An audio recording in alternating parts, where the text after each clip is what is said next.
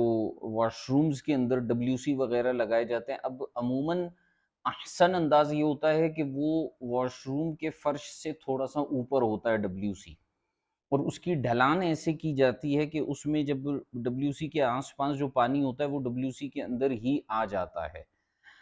تو ایسی صورت میں جو نیچے کا فرش ہے اس پر تو غالب گمان یہی ہے کہ پاک پانی ہوگا، لیکن بعض جگہوں پر دیکھا گیا ہے کہ جو ڈبلیو سی ہے اسے بالکل فرش کے برابر رکھا جاتا ہے، تو اس میں کیا ہوتا ہے کہ یہ اندیشہ اور امکان رہتا ہے کہ ناپاک اور نجس پانی ہو سکتا ہے فرش پر بھی آ گیا ہو۔ تو اگر غالب رائے ہے تو ایسی صورت میں جو ہے ہم نجاست کا حکم دیں گے، ورنہ نہیں دیں گے۔ وماء الطابق استحسانا، اور اسی طرح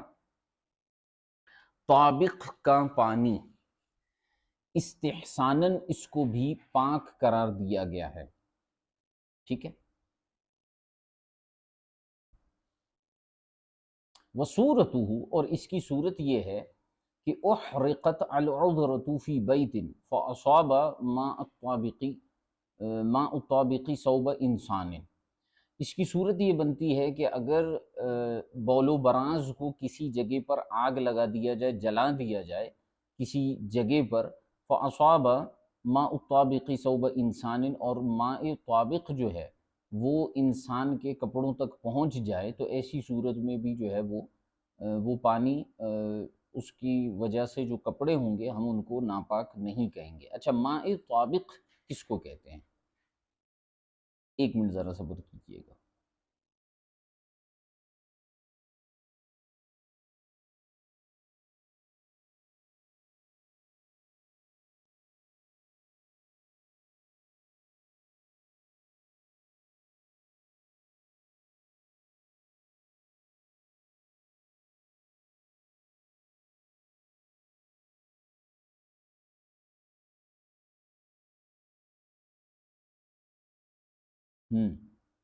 ماء طابق جو ہے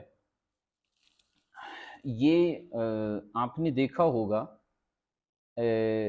پہلے زمانے میں گھروں کے اندر جو ہیں وہ چمنی بنائی جاتی تھی، آج کل بھی بنائی جاتی ہیں۔ چمنی جو ہوتی ہے، جیسے آج کل تو آپ نے دیکھا ہوگا جو کچنز وغیرہ ہوتے ہیں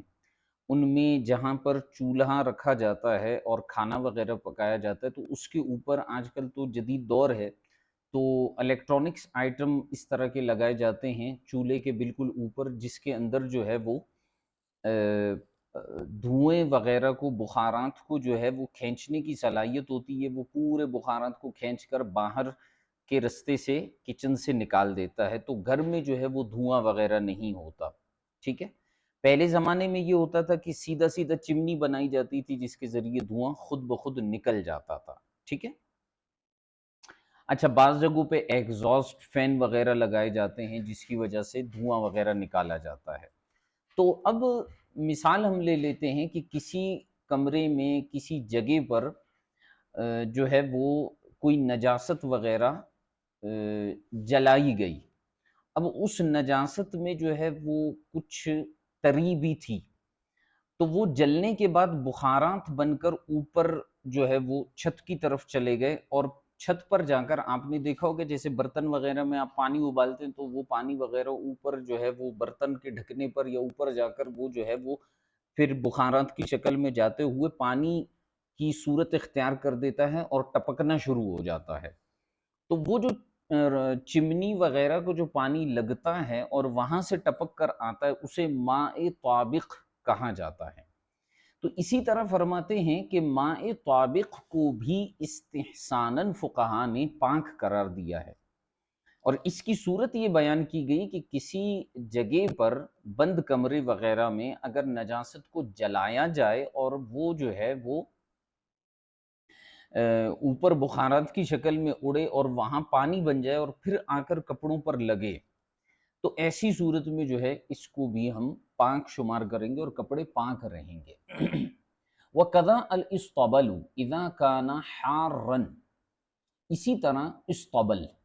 اسطبل اس جگہ کو کہتے ہیں جہاں پر گھوڑے باندھے جاتے ہیں، ٹھیک ہے۔ جس طرح سے مختلف جانور جو ہے وہ مختلف جو ہے جگہوں پر باندھے جاتے ہیں، بکریاں رکھنے کی الگ جگہ ہوتی ہے، گائے بھینس وغیرہ رکھنے کی جگہ ہوتی ہے، اسی طرح گھوڑے جہاں پر باندھے جاتے ہیں اس جگہ کو اسطبل کہا جاتا ہے۔ فرماتے ہیں اسطبل میں بھی جو ہے یہی حکم ہوگا اذا کان حارن، جب کہ وہ گرم ہو، ٹھیک ہے، وعلی قوتہ طابق، اور اس کے جو ہے وہ روشن دان وغیرہ کی طرف کوئی چمنی وغیرہ ہو، او بیت بالوعۃ، اور اسی طرح فرماتے ہیں کہ ایسا کوئی کمرہ یا ایسا کوئی گھر جس میں جو ہے وہ کوڑا وغیرہ ہو، اور اس میں بھی جو ہے وہ گرمی زیادہ ہو، جس کی وجہ سے جو ہے وہ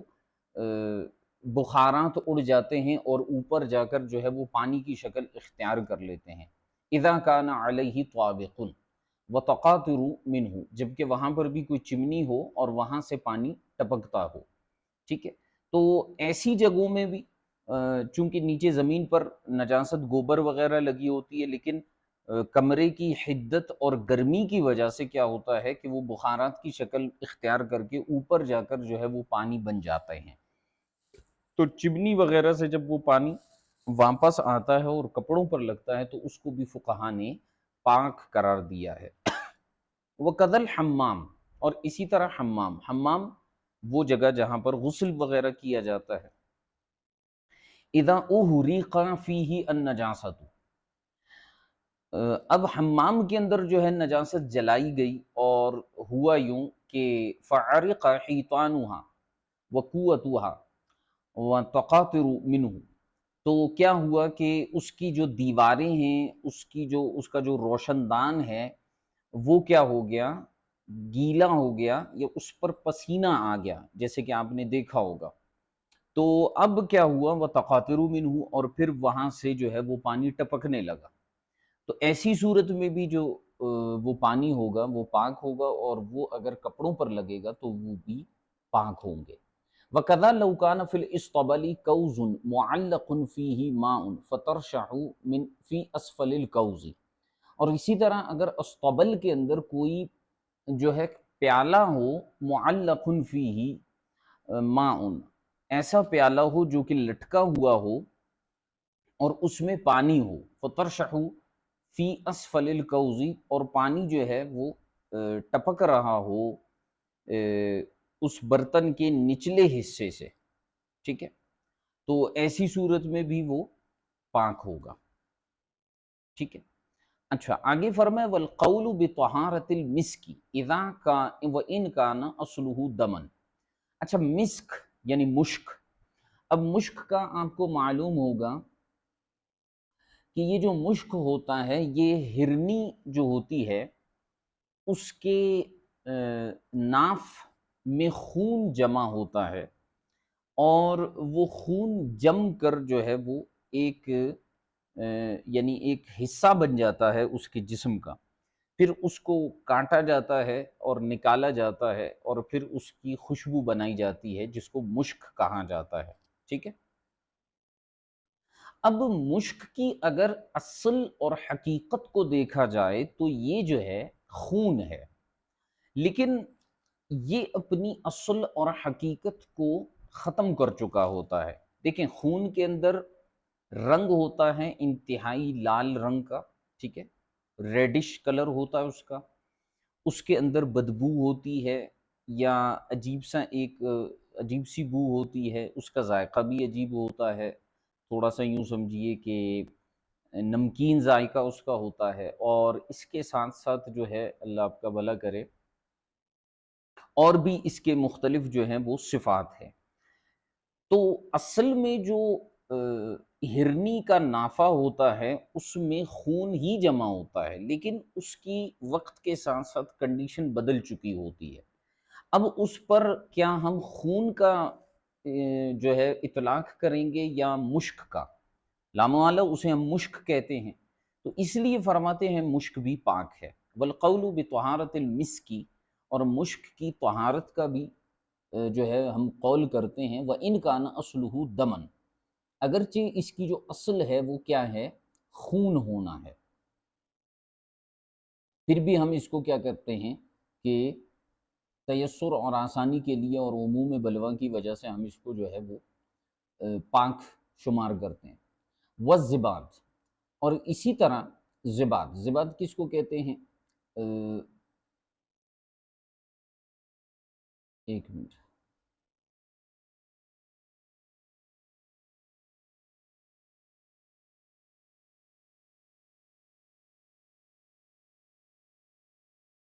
ایک منٹ ذرا صبر کیجئے گا۔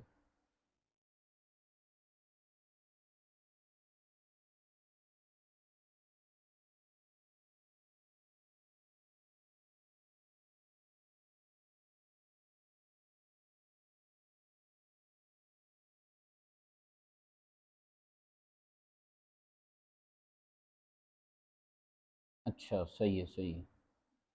اچھا زباد جو ہے ویسے اس کا عموماً ہم نے معنی جو پڑھا ہے وہ دہی کا معنی ہوتا ہے۔ میرے ذہن میں یہی آیا کہ جو زبد کا لفظ استعمال ہوتا ہے دہی کے لیے، یہاں پر دہی کا معنی نہیں ہے۔ زباد جو ہے جس طرح سے مشک ہوتا ہے نا، ایک خوشبو ہے، اسی طرح سے زباد جو ہے یہ بھی ایک خوشبو ہے۔ اچھا اس کے بارے میں جو ہے وہ مختلف طرح کے اقوال ہیں۔ ایک قول کے مطابق ایک مخصوص جنگلی بلی ہوتی ہے جس کے دم کے نیچے اور دونوں رانوں کے پاس پسینہ جمع ہوتا ہے اور اس پسینے سے خوشبو بنتی ہے، ٹھیک ہے؟ تو اس کے بارے میں کہا کہ یہ بھی پاک ہے۔ وَإِنْ كَانَ عِرْقُ حَيَوَانٍ مُحْرَمِ الْأَكْلِ، اگرچہ یہ ایک ایسے جانور کا پسینہ ہے جس کو کھانا حرام ہے، ٹھیک ہے، پھر بھی چونکہ اس کی حقیقت بدل جاتی ہے تو اس کو ہم جو ہے وہ پاک شمار کریں گے۔ اچھا یہاں اس مقام پر مجھے بہار شریعت کا ایک مسئلہ یاد آتا ہے کہ بہار شریعت میں ایک جزئیہ یہ بیان کیا ہے صاحب بہار شریعت نے کہ اگر فار ایگزامپل نمک کے اندر جو ہے وہ کوئی چوہا مل جائے، ٹھیک ہے، گر جائے اور مر جائے، اور اس کے بعد آپ نے فرمایا کہ نمک بن جائے، یعنی نمک کی تاثیر یہ ہوتی ہے کہ وہ چیزوں کو جو ہے وہ گھلا دیتی ہے، ٹھیک ہے، اس کے اندر چونکہ نمکیات زیادہ ہوتے ہیں تو نمکیات ایک ایسی چیز ہوتی ہے جیسے سرکہ وغیرہ، نمک وغیرہ، یہ چیزوں کو اپنے اندر مکس اپ کر لیتی ہیں، گھلا دیتی ہیں، ٹھیک ہے۔ تو نمک کے اندر جیسے نمک کی بہت بڑی کان ہے، اس کے اندر جو ہے کوئی جانور گر گیا، چوہا وغیرہ گر گیا، اور وقت کے ساتھ ساتھ وہ بالکل گھل گیا، ختم ہو گیا اور وہ بھی نمک بن گیا، تو فرماتے ہیں وہ نمک پاک ہے، ٹھیک ہے۔ تو اسی طرح چونکہ ہم اس پر اب فارتن یعنی چوہے کا اطلاق نہیں کریں گے کیونکہ اس کی حقیقت بدل چکی ہے، اسی طرح یہ طہارت، کتاب الطہارت کا ایک بڑا اصول ہے کہ جو چیز اپنی حقیقت کھو دے تو اس کا حکم جو ہے بدل جاتا ہے، ٹھیک ہے۔ تو اسی طرح خون جو ہرن کے نافے میں تھا اس کی حقیقت بدل گئی، خون کے اوصاف اس سے ختم ہو گئے، ٹھیک ہے، خوشبو بن گئی، تو اس لیے وہ پاک ہے کیونکہ اس کی حقیقت بدل چکی ہے۔ اسی طرح ایک ایسا جانور جس کا کھانا حرام ہے اب، اور ہے بھی وہ جنگلی، تو اب جو ہے اس کا پسینہ، پہلے تو پسینہ تھا لیکن اس کے اندر خوشبو آ گئی، تبدیلی آ گئی، اس کی حقیقت بدل گئی، تو اس لیے وہ بھی پاک قرار پائے گا اسی اصول کی بنیاد پر۔ آگے فرمایا وَالتُّرَابُ طَاہِرٌ، اسی طرح مٹی جو ہے وہ بھی پاک ہے، اذا جعل طینا بالماء النجس او عکسہ، فرماتے ہیں اگر جو ہے وہ تراب کو، مٹی کو، پاک مٹی کو جو ہے وہ طین بنایا جائے، طین کا مطلب ایک ہوتی ہے نارمل مٹی، اور دوسرا یہ ہوتا ہے کہ مٹی کے اندر پانی ڈال کر اس کا گارا بنایا جاتا ہے، گارا بنانے کے بعد اس کو خشک کر دیا جاتا ہے، تو کہتے ہیں کہ اگر مٹی کو نجس پانی کے ساتھ ملا دیا جائے، یعنی اس کا گارا بنا دیا جائے اور اس کے بعد بالکل وہ خشک ہو جائے جیسے بجتی ہوئی ٹھیکری ہوتی ہے اس طرح سے کر دیا جائے تو بھی وہ پاک ہے۔ او عکسہ یا اس کا برخلاف کیا جائے، یعنی ناپاک مٹی کو پاک پانی کے ساتھ ملا کر جو ہے اس کا گارا بنایا جائے تو بھی اس پر طہارت کا حکم ہے۔ اور آگے ارشاد فرمایا کہ والفتوی علی ان العبرۃ للطاہر ایہما کان، اور فتویٰ اس قول پر ہے کہ اس بارے میں جو ہے طاہر کا اعتبار کیا جائے گا، ان میں سے جو بھی ہو، مٹی پاک ہو، پانی ناپاک ہو، پانی پاک ہو یا مٹی ناپاک ہو، دونوں صورتوں میں طاہر چیز کا اعتبار کیا جائے گا۔ ہاں اگر مٹی بھی ناپاک ہے اور پانی بھی ناپاک ہے تو پھر طہارت کا حکم نہیں ہوگا۔ وما ترشش علی الغاسل من غسالۃ المیت مما لا يمکن الاحتراز عنہ، اور اسی طرح فرماتے ہیں کہ وہ چھینٹیں جو غاسل پر پڑتی ہیں، من غسالۃ المیت، میت کو دھونے والے پانی سے، میت کو غسل دینے والے پانی میں سے جو چھینٹیں جو ہیں وہ غسال کے اوپر پڑتی ہیں، مما لا يمکن الاحتراز عنہ، ایسا پانی جس سے بچنا ممکن نہیں ہے تو وہ بھی پاک ہے، شرط وہی ہے کہ اس میں بھی نجاست کے اثرات نہ ہو۔ ان ساری صورتوں میں جو ہے بات یہی ہے کہ نجاست کے اثرات نہ ہو، ورنہ تو اگر مشک کے اندر بھی نجاست کے اثرات ہیں تو بھی وہ ناپاک ہے۔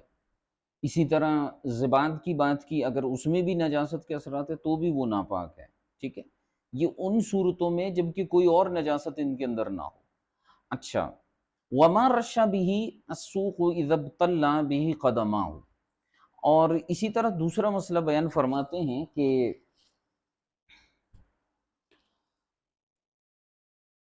وما رش به السوق، وہ پانی جس کے ذریعے بازار میں چھینٹا دیا جائے یا بازار میں چھڑکا جائے وہ پانی، اذا ابتلى به قدماه، کہ جس کے ذریعے انسان کے قدم جو ہیں وہ تر ہو جائیں، گیلے ہو جائیں، تو وہ بھی پاک ہے۔ کیا مطلب ہے؟ مطلب یہ ہے کہ آپ نے دیکھا ہوگا کہ بازاروں وغیرہ میں صبح صبح لوگ چھینٹے دیتے ہیں، پانی کے چھڑکاؤ کرتے ہیں تاکہ مٹی وغیرہ بیٹھ جائے۔ تو اب بازار کی قید انہوں نے اس لیے لگائی کیونکہ بازاروں میں جو ہے وہ جانور بھی چل رہے ہوتے ہیں، انسان بھی چل رہے ہوتے ہیں، لوگوں کے جوتے ہوتے ہیں، گندے جوتے ہوتے ہیں۔ فرماتے ہیں کہ اگر قدم اس پانی سے جو ہے تر ہو جائیں جس کے ذریعے چھڑکاؤ کیا گیا ہے تو بھی پاک ہے، لیکن شرط وہی ہے کہ جب کہ نجاست کے اثرات اس طرح سے نہ ہو۔ اچھا، پھر آگے ارشاد فرمائیں کہ مُعْطِيُ الْكِلَابِ وَالطِّينِ الْمُسْرِقِنِ، اچھا جی، اور جو کتے ہوتے ہیں ان کی روندی ہوئی جگہ، ٹھیک ہے، ان کی روندی ہوئی جگہ یعنی وہ جگہ جہاں پر اکثر کتے آتے جاتے رہتے ہیں، یا آپ نے دیکھا ہوگا کہ کتے اپنے پیروں سے ایک جگہ کو جو ہے وہ کھڈا وغیرہ بنانے کی کوشش کرتے ہیں یا زمین پر اپنا پاؤں لگاتے ہیں، تو وہ بھی پاک ہے۔ اور اسی طرح آگے ارشاد فرمائیں والطین، ایسی مٹی کہ جو کیا کہتے ہیں اس کو، جس میں گوبر ملی ہوئی ہو تو وہ بھی پاک ہے، ٹھیک ہے۔ گوبر ملی ہوئی مٹی ہے، جیسے آپ نے دیکھا ہوگا کہ کھاد وغیرہ بناتے ہیں، تو اب اگر وہ کھاد کسی کے کپڑوں وغیرہ پر لگ جائے تو ہم نجاست کا حکم نہیں دیں گے۔ اچھا، وردغۃ الطریقی، اور اسی طرح رستے میں جو کیچڑ ہوتا ہے اس کے اوپر بھی ہم نے پیچھے بحث کی تھی، اس کی طہارت کا ذکر ہے۔ اچھا، ومشروعیت الاستنجاء بالحجر مع انہ لیس بمزیل، اچھا ایک اور مسئلہ چھیڑتے ہیں یہاں پر علامہ ابن نجیم مصری رحمۃ اللہ تعالی علیہ، اور وہ یہ ہے کہ شریعت مطہرہ میں استنجا کے جو طریقے ہیں ان میں سے ایک طریقہ ہے پتھر کے ذریعے استنجا کرنا، ٹھیک ہے، یا مٹی کے جو ڈھیلے ہوتے ہیں ان کے ذریعے استنجا کرنا۔ تو اب یہ ایک طریقہ بیان کیا گیا ہے شریعت مطہرہ میں، ٹھیک ہے۔ تو اس میں بھی اگر کوئی شخص پتھر کے ڈھیلوں کے ذریعے یا مٹی کے ڈھیلوں کے ذریعے استنجا کرتا ہے تو ہم طہارت کا حکم لگائیں گے۔ مع انہ لیس بمزیل، حالانکہ پانی کے مقابلے میں یہ زیادہ مزیل نجاست نہیں ہوتا، کچھ نہ کچھ امکان باقی رہتا ہے، ٹھیک ہے۔ تو ایسی صورتحال میں جو ہے پھر بھی ہم طہارت کا حکم دیتے ہیں، کیوں؟ کیونکہ یہ مشروع بھی ہے اور یہ جو ہے ایک طریقہ طہارت بیان کیا گیا ہے، ثابت ہے، اس لیے ہم اس کو وہ نہیں کرتے ہیں۔ ہاں مناسب یہ ہے کہ پانی سے استنجا کیا جائے، زیادہ بہتر یہ ہے۔ اور وہ جو قرآن کریم میں بھی ان لوگوں کی تعریف بیان کی گئی، اور اہل قبا کے حوالے سے جو روایت موجود ہے کہ اہل قبا وہ تھے کہ جو ہے حجر اور پانی دونوں کو جمع کر کے جو ہے وہ استنجا کیا کرتے تھے، طہارت حاصل کیا کرتے تھے، تو اللہ تبارک و تعالی نے ان کے اس وصف کا ذکر کیا کہ یہ وہ لوگ ہیں جو پاکی کو زیادہ پسند کرتے ہیں۔ لیکن اگر صرف پتھر کے ذریعے بھی جو ہے وہ طہارت حاصل کی جائے گی، استنجا کیا جائے گا، تو بھی یہ درست ہوگا، اگرچہ یہ کامل طور پر مزیل نجاست نہیں ہوتا۔ حتی لو نزل المستنجی به فی ماء نجست، فرماتے ہیں کہ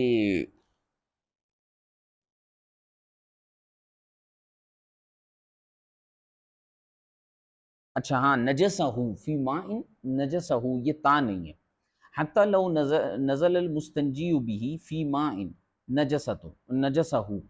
یہاں تک کہ اگر کوئی استنجا کرنے والا شخص، ایسا شخص جس نے پتھر سے استنجا کیا ہے، تو وہ اگر جو ہے پانی کے اندر اتر جائے، تو چونکہ اب پانی جو ہے اس کے جسم کو لگے گا تو وہ پانی ناپاک ہو جائے گا، جبکہ پانی داں در داں سے کم ہو، ٹھیک ہے۔ تو کیونکہ یہ مکمل طور پر نجاست کو ختم نہیں کرتا پتھر وغیرہ، لیکن ایک طریقہ کار ہے، اس لیے جو ہے اس کو بیان کیا۔ والقول بأن كل ماء قالع یا قالع یزیل النجاست الحقیقیۃ، اور ارشاد فرماتے ہیں یہ جو قول ہے کہ ہر مائع چیز یعنی لکوڈ چیز، قالع جو کہ نجاست کو دور کر سکتی ہے، ہر وہ مائع چیز یعنی لکوڈ جیسے پانی وغیرہ جو کہ نجاست کو دور کر سکتی ہے، یزیل النجاست الحقیقیۃ، وہ نجاست حقیقیہ کو زائل کرنے کی صلاحیت رکھتا ہے۔ مثال کے طور پر پانی، اور فار ایگزامپل ہم مثال لے لیتے ہیں مٹی کا تیل، پیٹرول، ٹھیک ہے، یا جو ہے وہ دودھ، یہ ایسی چیزیں ہیں، لیکوڈ چیز ہیں، اور ان کے ذریعے جو ہے وہ کوئی چیز کہیں پر لگی ہوئی ہو وہ دور ہو سکتی ہے۔ تو فقہاء نے ایک قول یہ بھی بیان کیا کہ ہر وہ مائع چیز جس کے اندر نجاست کو دور کرنے کی صلاحیت ہوتی ہے تو وہ نجاست حقیقیہ کو دور کر سکتی ہے، ٹھیک ہے۔ پھر آگے فرمائے وَمَسُّ الْمُصْحَفِ لِلصِّبْيَانِ لِلتَّعَلُّمِ، اچھا ایک تخفیفی صورتحال بیان فرما رہے ہیں۔ بچے ہوتے ہیں، نابالغ بچے مدرسے وغیرہ میں جاتے ہیں، تو وہ اگر مصحف شریف کو چھو لیتے ہیں، قرآن کریم کو چھو لیتے ہیں تعلم کے لیے، یعنی پڑھنے کی غرض سے، تعلیم حاصل کرنے کے لیے، تو فرماتے ہیں یہ معاف ہے، بچوں سے گناہگار نہیں ہوں گے۔ اسی طرح وَمَسْحُ الْخُفِّ فِي الْحَضْرِ لِمَشَقَّةِ نَزْعِهِ فِي كُلِّ وُضُوءٍ، اور اسی طرح خفین یعنی موزوں کا مسح کرنا حضر کی حالت میں یعنی اقامت کی حالت میں، تو یہ بھی جو ہے وہ درست ہے، جائز ہے، کیونکہ لمشقت نزعہ فی کل وضوء، ان کے بندہ جو ہے ہر وضو کے لیے جو ہے اس کو مشقت ہوگی کہ وہ موزوں کو اتارتا رہے، تو اس لیے جو ہے خفین پر صرف سفر میں نہیں بلکہ حضر میں بھی جو ہے وہ مسح کرنے کا جواز ہے۔ ہاں بس فرق یہ ہے کہ حضر میں اقامت کی حالت میں 1 دن 1 رات کی اجازت ہوگی، اور سفر میں جو ہے 3 دن 3 راتوں کی اجازت ہوگی۔ ومن ثم وجب نزعه للغسل لعدم تکررہ، اور فرماتے ہیں اسی بنیاد پر جو ہے غسل کے وقت موزے کو اتارنا جو ہے وہ لازم ہے، واجب ہے، لعدم تکررہ، کیونکہ غسل کی ضرورت بار بار نہیں ہوتی، وضو کی ضرورت، اب ایک شخص اگر 5 نمازیں ہیں تو 5 نمازوں میں اس کو 5 مرتبہ وضو کرنے کی ضرورت ہوگی، یا کم از کم 3 سے 4 مرتبہ، 2 مرتبہ تو ضرورت اس کو ہوگی ہی ہوگی۔ تو اس لیے اس میں چونکہ تکرار ہے وضو میں، اس لیے ہم نے خفین پر مسح کرنے کی اجازت دے دی۔ لیکن غسل جو ہے وہ بندہ جو ہے وہ دن میں زیادہ سے زیادہ 1 مرتبہ کرے گا، یا جو ہے اگر فرضی غسل ہوتا ہے تو وہ 4-5 دن میں 1 مرتبہ یا ہفتے میں 1 مرتبہ کرے گا، روزانہ تو کوئی نہیں کرتا۔ تو جو غسل ہے اس کے لیے جو ہے پھر موزے اتارنا جو ہے ضروری ہے، کیونکہ اس کی تکرار دن میں بار بار نہیں ہوتی۔ ٹھیک ہو گیا؟ اور پھر آگے ارشاد فرمایا کہ وَأَنَّهُ لَا يُحْكَمُ عَلَى الْمَاءِ بِالْإِسْتِعْمَالِ مَا دَامَ مُتَرَدِّدًا عَلَى الْعُضْوِ وَلَا بِنَجَاسَةِ الْمَاءِ إِذَا لَاقَ الْمُتَنَجِّسَ مَا لَمْ يَنْفَصِلْ عَنْهُ۔ سبحان اللہ۔ اسی بنیاد پر ایک اور مسئلہ ارشاد فرماتے ہیں کہ پانی جو ہے جب تک اعضاء کے درمیان رہے، لا يحکم علی الماء بالاستعمال، پانی کے اوپر استعمال یعنی مائع مستعمل ہونے کا حکم نہیں لگے گا، کب تک؟ ما دام مترددا علی العضو، جب تک کہ وہ کسی عضو کے اوپر جو ہے دائر رہتا ہے، یعنی عضو کے اوپر رہتا ہے تو وہ مستعمل نہیں ہوگا۔ اب مائع مستعمل کی آپ تعریف پڑھیں کہ جب جسم سے لگ کر الگ ہو جائے تو وہ مستعمل ہوتا ہے۔ ولا بنجاست الماء اذا لاق المتنجس ما لم ينفصل عنه، اور اگر کوئی پانی جو ہے وہ ناپاک چیز پر لگا ہے تو جب تک وہ پانی اس سے الگ نہیں ہوگا، اس میں انفصال نہیں ہوگا، تب تک اس پانی کو بھی ہم ناپاک نہیں کہیں گے۔ وَأَنَّهُ لَا يَضُرُّهُ التَّغْيِيرُ بِالْمَكْثِ وَالطِّينِ وَالتَّحَلُّبِ، اور اسی طرح ارشاد فرماتے ہیں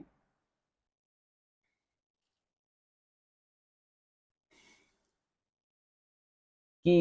اسی جو ہے وہ اصول کی بنیاد پر یہ مسئلہ بھی ہے کہ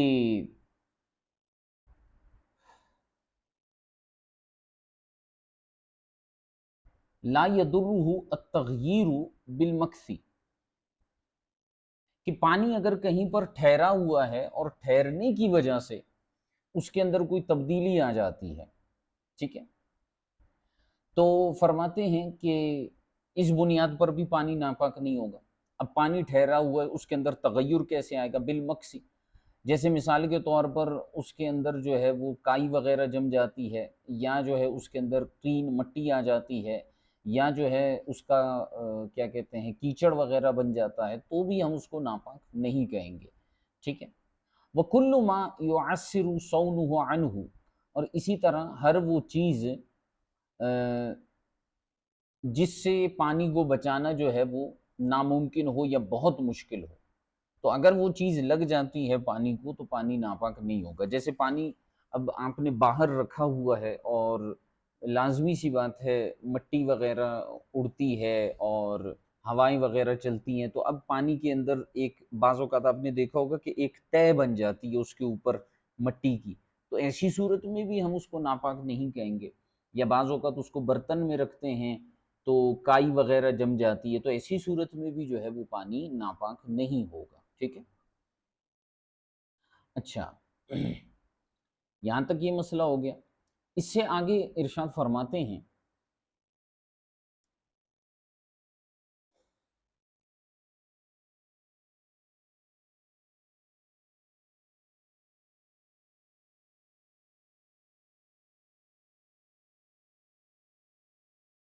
وَإِبَاحَةُ الْمَشْيِ وَالْإِسْتِبْدَارِ عِنْدَ سَبَقِ الْحَدْثِ وَإِبَاحَتُهُمَا فِي صَلَاةِ الْخَوْفِ۔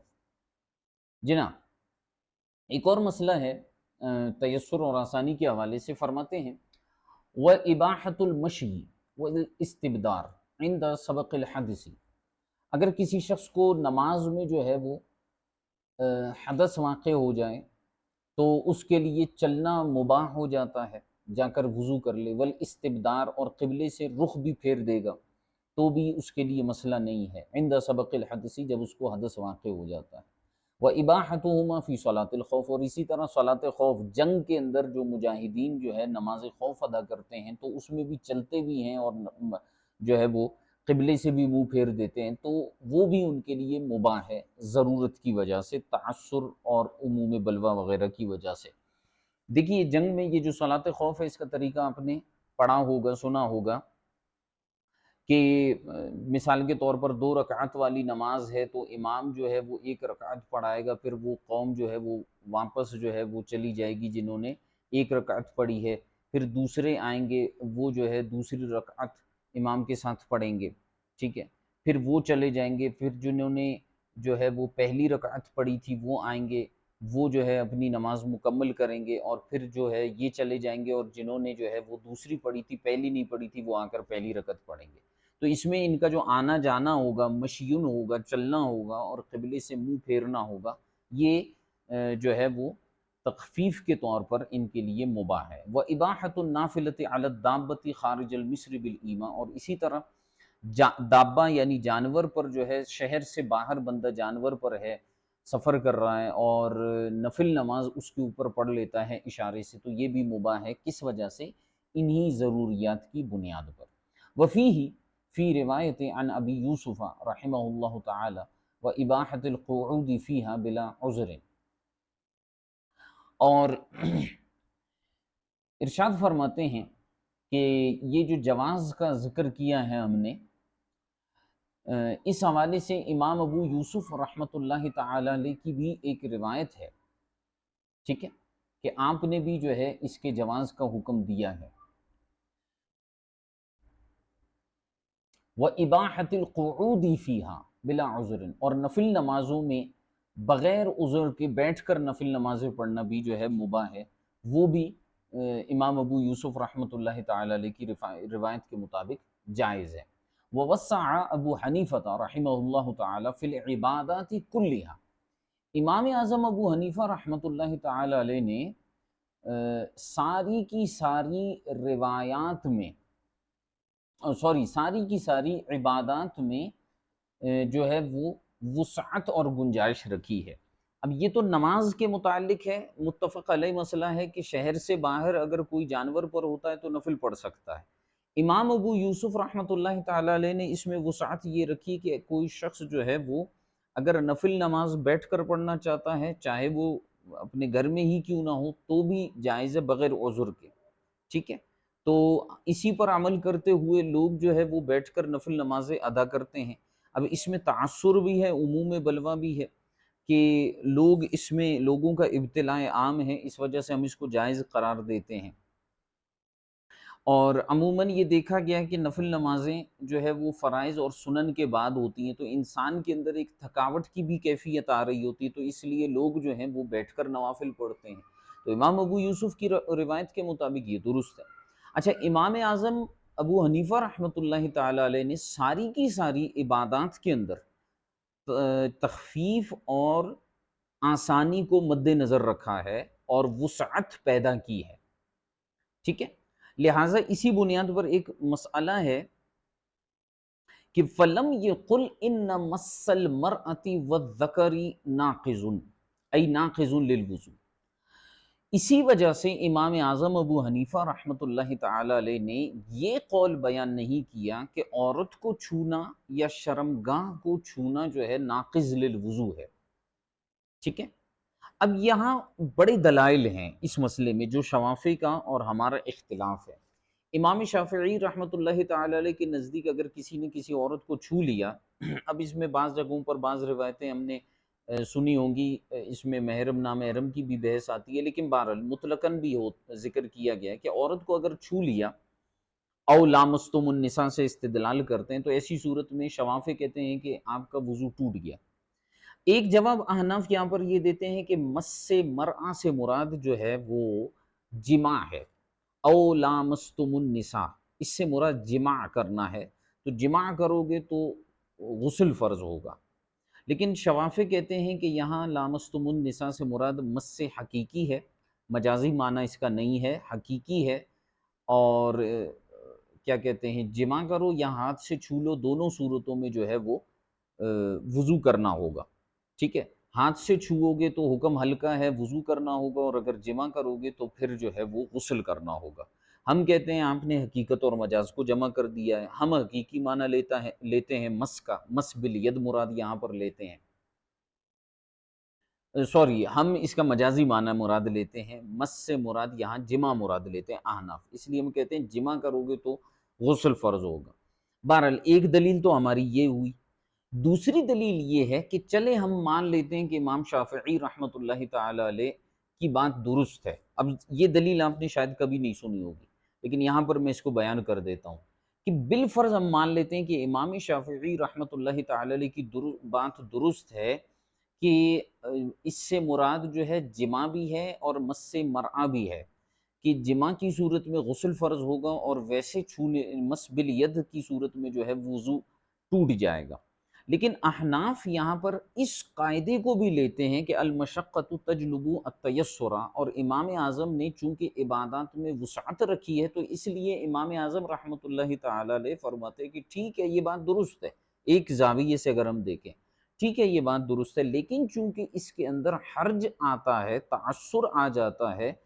تو اس وجہ سے جو ہے وہ پھر معاملت بڑے گڑبڑ ہو جائیں گے اگر آپ بار بار نقض وضو کا حکم دیں گے مس بالید کی صورت میں، اس لیے تیسر کرتے ہوئے ہم یہاں پر وضو کے نہ ٹوٹنے کا حکم دیتے ہیں اور ٹوٹنے کا قول نہیں کرتے۔ اسی طرح ذکر کے متعلق یعنی بلا حائل، ان دونوں میں عورت اور شرمگاہ دونوں کے متعلق جو اصول ہے وہ یہ ہے کہ کوئی کپڑا وغیرہ بیچ میں حائل نہ ہو تو وضو ٹوٹ جائے گا، تو احناف پھر تیسر کرتے ہوئے یہاں پر یہ حکم نہیں لگاتے۔ وَلَمْ يَشْتَرِطْ النِّيَّةَ فِي الطَّهَارَةِ وَلَا الدَّلْكَ، اور اسی طرح امام اعظم ابو حنیفہ رحمۃ اللہ تعالی علیہ طہارت یعنی وضو میں جو ہے وہ نیت کو شرط قرار نہیں دیتے، غسل میں بھی نیت کو شرط قرار نہیں دیتے، ٹھیک ہے، وہ بھی تیسر اور آسانی کرتے ہوئے، ٹھیک ہے۔ اور اسی طرح دلک کا مطلب ہوتا ہے ملنا، اعضاء کو ملنے کو بھی شرط قرار نہیں دیا، کیونکہ طہارت کی بھی ضرورت انسان کو وقتاً فوقتاً پیش آتی ہے، تو اب ہو سکتا ہے بندہ نیت نہ کر پائے، تو اس لیے آسانی کرتے ہوئے اس میں بھی جو ہے وہ سعت رکھ دی۔ وَوَسَّعَ فِي الْمِيَاهِ، اور اسی طرح جو ہے پانی کے مسئلے کے اندر بھی امام اعظم ابو حنیفہ رحمۃ اللہ تعالی علیہ نے وسعت رکھی ہے، فَفَوَّضَهُ إِلَىٰ رَأْيِ الْمُبْتَلَى بِهِ، لہٰذا امام اعظم ابو حنیفہ رحمۃ اللہ تعالی علیہ نے پانی کی قلت اور کثرت کے حوالے سے جو معاملہ ہے اس کو جو ہے مبتلا بہی کی رائے کے سپرد کر دیا،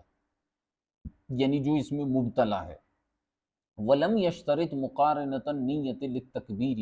اور اسی طرح امام اعظم ابو حنیفہ رحمۃ اللہ تعالی علیہ نے تکبیر تحریمہ کے ساتھ نیت کے ہونے کی شرط نہیں لگائی۔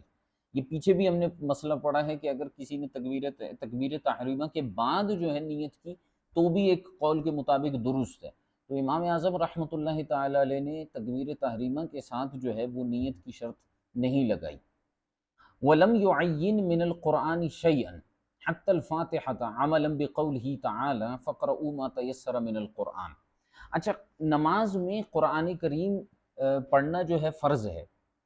اب قرآن کے کون سے حصے کو پڑھنا فرض ہے اور کون سے حصے کو پڑھنا فرض نہیں ہے، تو امام اعظم نے قرآن میں کوئی چیز معین نہیں کی، یہاں تک کہ فاتحہ کو بھی فرض قرات کے لیے متعین نہیں کیا، فاتحہ پڑھنا واجب ہے۔ اب یہ فاتحہ کے اندر بھی واجبات کون کون سی ہیں نا، ایک ہے فاتحہ پڑھنا واجب ہے،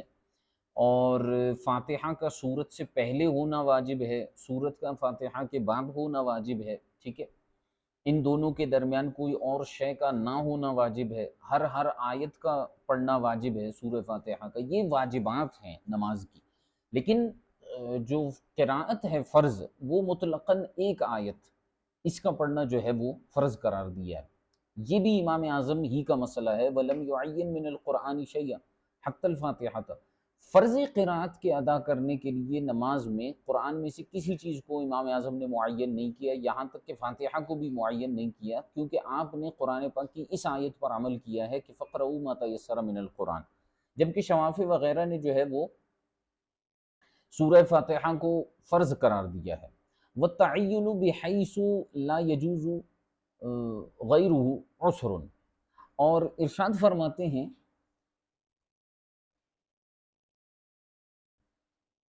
ایک منٹ اور قرآن کریم کا کوئی فرماتے ہیں اس طرح سے کوئی حصہ جو ہے وہ متعین کر دینا، وَالتَّعْيِنُ بِحَيْثُ لَا يَجُوزُ غَيْرُهُ عُسْرٌ، اور اس طرح سے قرآن کو متعین کر دینا کہ اس کا غیر نماز میں جائز نہ ہو، فرماتے ہیں یہ مشقت ہے، یہ تنگی ہے، کہ اگر مثال کے طور پر آپ نے کہہ دیا کہ بھئی سورہ فاتحہ پڑھو گے تبھی تمہارا فرض ادا ہوگا، تو یہ تو تنگی ہو جائے گی، ٹھیک ہے؟ اس لیے مطلقاً قرأت کے لیے جو ہے، فرض قرأت کے لیے مطلقاً قرأت کو رکھا گیا ہے۔ وَأَسْقَطَ الْقِرَاءَةَ عَنِ الْمَامُومِ، اسی طرح امام اعظم اور احناف نے جو ہے ماموم یعنی مقتدی سے قرأت کو ساقط کیا ہوا ہے، بل منعہ منہا شفقتاً علی الامام دفعاً للتخلیط عنہ۔ سبحان اللہ، یہ چیزیں وہابیوں کو اور غیر مقلدین کو کہاں سمجھ میں آئیں گی؟ جو شخص اس اصول کو سمجھے گا اسے ہی یہ چیزیں سمجھ میں آئیں گی۔ تو بعض اوقات ہمارے طلبہ یہ کہتے ہیں کہ استاد جی فلاں کا جواب دیجئے، فلاں کا جواب دیجئے، تو اسی لیے میں کہتا ہوں کہ بھائی آپ اصولوں کو، قاعدوں کو پڑھیں اور حنفیت کو، مزاج حنفیت کو سمجھیں۔ اگر آپ نہیں سمجھیں گے تو پھر جو ہے وہ آپ کو بہت زیادہ جو ہے وہ مشقت اور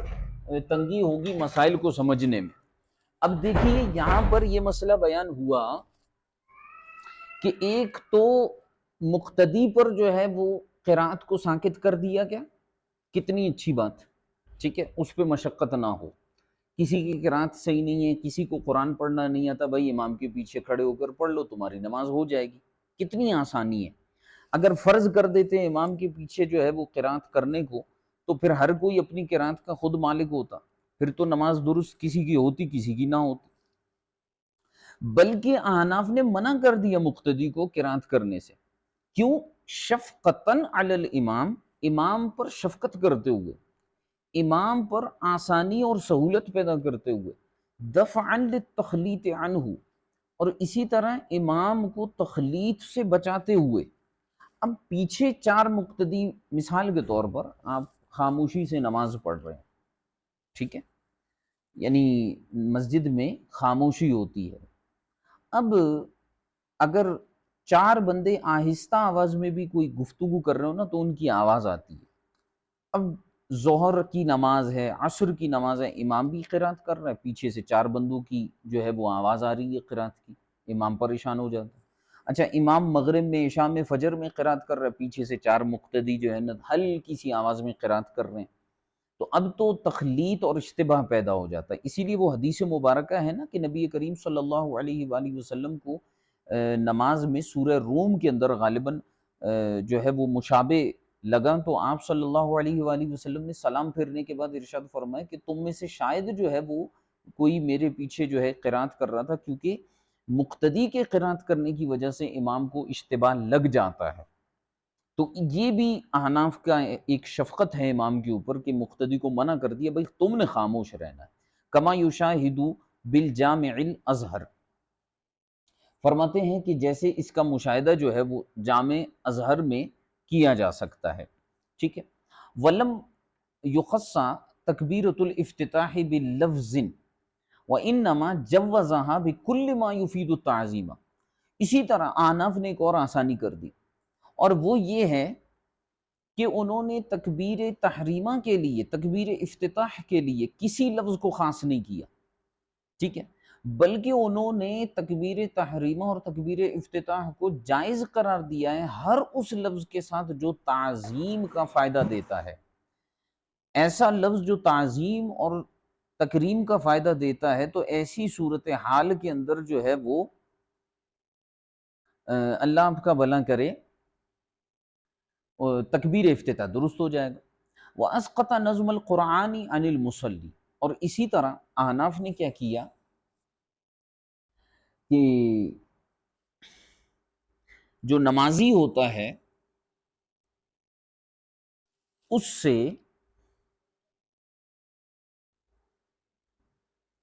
نظم قرآن کو ساقط کر دیا۔ یہ بڑا ایک خوبصورت مسئلہ آ گیا۔ فَجَوَّزَهُ بِالْفَارْسِيِّ تَيَسُّرًا عَلَى الْخَاشِعِينَ، اور اس کو جائز قرار دیا ہے فارسی میں بھی، خاشعین پر آسانی کرتے ہوئے۔ اللہ اکبر، وروی رجوعہ عنہ، اور امام اعظم رحمۃ اللہ تعالی علیہ سے اس کا رجوع جو ہے وہ مروی ہے۔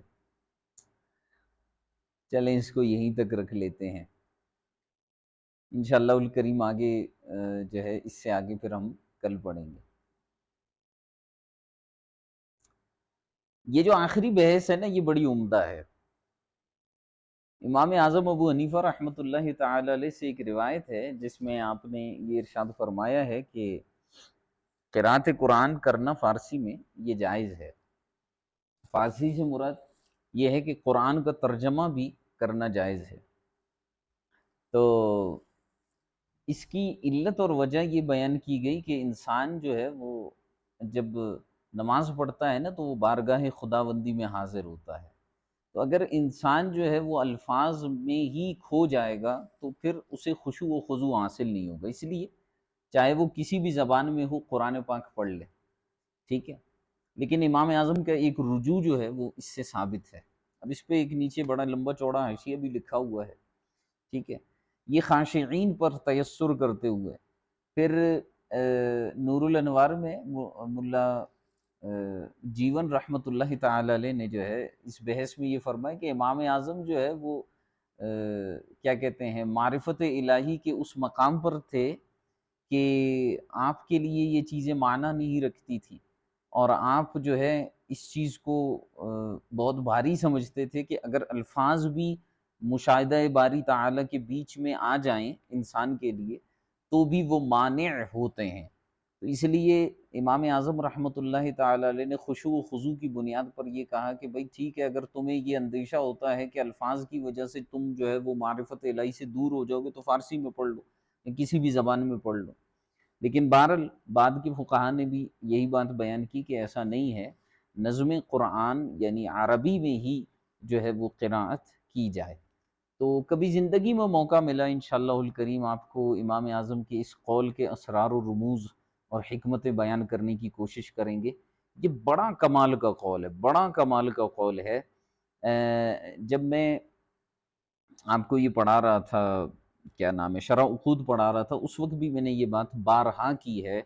کہ جب کوئی فقیہ اور بالخصوص امام اعظم جیسا بندہ کوئی بات بیان کرتا ہے اور رجوع کرتا ہے تو اس رجوع کا ہرگز مطلب یہ نہیں ہوتا کہ اس سے غلطی ہوئی تھی، بلکہ وہ رجوع کسی اور وجہ سے کر لیتے ہیں، ٹھیک ہے۔ تو ان کے علم کے کمی کی بنیاد پر یہ نہیں ہوتا۔ تو اگر ہم امام اعظم کی اس قول کو دیکھیں نا کہ آپ نے فارسی کے اندر جو ہے وہ جواز قرات کا حکم دیا ہے، اس کے اندر بڑے بڑے اسرار و رموز ہیں۔ یہ اعجاز قرآنی کے اوپر ایک بہت کمال کی دلیل ہے، بہت کمال کی دلیل ہے۔ اگر جو ہے جیسے میں ایک مثال اس میں دے دوں کہ اگر جو ہے وہ اگر آپ صرف الفاظ ہی کو دیکھتے ہیں، نظم کو دیکھتے ہیں، تو اس کا مطلب ہے کہ نظم قرآن صرف معجز ہے، اور جو معانی ہیں وہ معجز نہیں ہوئے پھر تو، ٹھیک ہے۔ اور اگر ہم لغت کی اصطلاح میں چلے جاتے ہیں، اہل لغت سے ذرا پوچھئے کہ اصل اہمیت لفظ کی ہوتی ہے یا معنی کی ہوتی ہے، تو اہل لغت آپ کو بتائیں گے، اور اسی طرح فصحاء و بلغاء آپ کو بتائیں گے کہ اہمیت معنی کی ہوتی ہے، لفظ کی نہیں ہوتی اتنی، ٹھیک ہے۔ تو امام اعظم نے بڑے کمال کی بات کی ہے، اگرچہ رجوع ثابت ہے لیکن بات بڑے کمال کی ہے۔ تو زندگی میں کبھی موقع ملا، کوئی نشست ہوئی تو انشاءاللہ الکریم اس پر ہم تفصیلی گفتگو کریں گے۔ آج اس کو ہم یہیں تک رکھ لیتے ہیں، انشاءاللہ مزید جو ہے وہ گفتگو اللہ نے چاہا تو کل کریں گے۔ امید ہے کہ آج کا سبق آپ سب کی سمجھ میں آ گیا ہوگا۔ اگر کسی کا کوئی سوال وغیرہ ہے تو وہ ارشاد فرما سکتے ہیں۔ اچھا جی، کچھ سوالات آئے ہوئے ہیں، پوچھ لیتے ہیں، دیکھ لیتے ہیں کیا سوالات ہیں۔ زبان کی ایک پھر سے وضاحت کریں۔ یہ بعض علماء نے جو ہے اس کی تشریح کرتے ہوئے بیان کیا ہے کہ ایک جنگلی مخصوص بلی ہوتی ہے، اس کے دم کے نیچے اور جو پاؤں ہوتے ہیں پچھلے پاؤں، ان کے پاس پسینہ جمع ہوتا ہے کہ جس سے ایک خوشبو بنتا ہے، ٹھیک ہے، اس کو زبان کہتے ہیں۔ اگر سورہ فاتحہ کی ایک آیت پڑھ لی تو کیا فرض ادا ہو جائے گا؟ بالکل ہو جائے گا، لیکن واجب ادا نہیں ہوگا، جس کی وجہ سے نماز مکروہ تحریمی واجب الاعادہ ہوگی۔ کوئی خاص میلاد نامہ پڑھنا ہو تو کیا کوئی کتاب ہے اس کے لیے؟ میں جو ہے وہ کل میں نے ایک کتاب مکمل کی ہے رات کو، مختصر سی کتاب تھی، مولود برزنجی، امام برزنجی شافعی رحمۃ اللہ تعالی علیہ کی ہے۔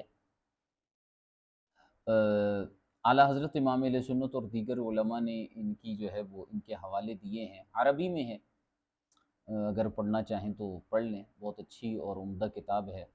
اور عقائد اہل سنت کے حوالے سے بھی بہت کمال ہے۔ اگر کسی نے پڑھنا ہے تو وہ پڑھ لیں، مولود برزنجی۔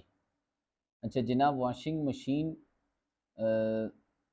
اچھا یہ بھی میں ہی سینڈ کروں؟ اچھا، صحیح صحیح صحیح صحیح۔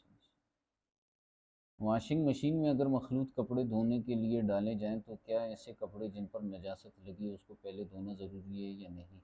دھونا ضروری ہے، کیونکہ آپ جان بوجھ کر ناپاک کپڑوں کو پاک کپڑوں کے ساتھ ملا رہے ہیں، اور یہ بھی شریعت مطہرہ کا ایک اصول ہے کہ بلا حاجت، بلا عذر، بغیر کسی وجہ کے خواہ مخواہ پاک چیز کو ناپاک کرنا جو ہے یہ ناپسندیدہ عمل ہے۔ جی، مولود برزنجی ہے، یہ آپ کو نیٹ سے بآسانی مل جائے گا۔